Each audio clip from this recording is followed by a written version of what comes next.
പറശ്ശിനിക്കടവിലെ യുവതിയുടെ മരണം കൊലപാതകം. കണ്ണപുരം സ്വദേശി സീമയെ സുഹൃത്ത് വിജയൻ ഷാൾ കഴുത്തിൽ മുറുക്കി കൊലപ്പെടുത്തിയെന്ന് പോലീസ്. കൊലപാതകത്തിലേക്ക് നയിച്ചത് സാമ്പത്തിക ഇടപാടെന്ന് പ്രാഥമിക നിഗമനം. കൊലപാതക ശേഷം വിജയൻ ആത്മഹത്യ ചെയ്തിരുന്നു. ഇന്നലെ രാത്രിയാണ് സീമയെ ലോഡ്ജിൽ മരിച്ച നിലയിൽ കണ്ടെത്തിയത്. അഭിജിത്ത് മുഴക്കുന്ന് നൽകും വിശദാംശങ്ങൾ. അഭിജിത്ത്, അത് കൊലപാതകം, അതിനുശേഷം വിജയൻ ആത്മഹത്യ ചെയ്യുന്നു, അക്കാര്യത്തിൽ ഒരു വ്യക്തത വന്നു. എന്താണ് കൊലപാതകത്തിലേക്ക് നയിച്ച സാഹചര്യം എന്നടക്കം പോലീസ് നൽകുന്ന വിവരങ്ങൾ എന്തൊക്കെയാണ്? ശ്രുതി, സീമയും വിജയനും സുഹൃത്തുക്കൾ എന്നാണ് പോലീസ് നൽകുന്ന വിവരം. ഇന്നലെ ഉച്ചയോടുകൂടിയാണ് പറശ്ശിനിക്കടവിലെ ലോഡ്ജിൽ ഇരുവരും മുറിയെടുക്കുന്നത്. അതിനുശേഷം വൈകുന്നേരം ഈ ലോഡ്ജ് മുറി പൂട്ടി വിജയൻ അവിടെ നിന്ന് പോവുകയായിരുന്നു.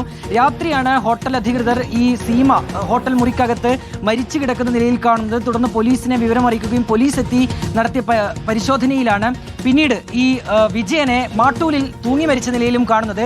നിലവിൽ ഇപ്പോൾ പോസ്റ്റ്മോർട്ടം റിപ്പോർട്ട് പുറത്തു വന്നപ്പോഴാണ് ഇതൊരു കൊലപാതകം എന്ന് സ്ഥിരീകരിക്കുന്നത്. അതായത് ചില സാമ്പത്തിക തർക്കങ്ങളൊക്കെ ഇന്നലെ ഉച്ചയോടുകൂടി ഈ മുറിക്കകത്ത് നടന്നിരുന്നു. അതിനൊടുവിൽ ഷാൾ കഴുത്തിൽ മുറുക്കി സീമയെ വിജയൻ കൊലപ്പെടുത്തി എന്നുള്ളതാണ് പോലീസ് നൽകുന്ന വിവരം. കഴുത്തിൽ ഷാൾ മുറുകിയാണ് മരണം സംഭവിച്ചതെന്നുള്ളതാണ് പോസ്റ്റ്മോർട്ടം റിപ്പോർട്ടിൽ പറയുന്നത്. ഏതായാലും വിജയൻ അതിനുശേഷം അവിടെ നിന്ന് പോവുകയും മാട്ടൂലിൽ ഒരു മരത്തിൽ കയറി ആത്മഹത്യ ചെയ്യുകയും ചെയ്തു എന്നുള്ളതാണ് നമുക്ക് ലഭ്യമായിട്ടുള്ള വിവരം. ഓക്കെ, വ്യക്തമാണ്. അഭിജിത്ത് മുഴക്കുന്നാണ് വിശദാംശങ്ങൾ നൽകിയത്.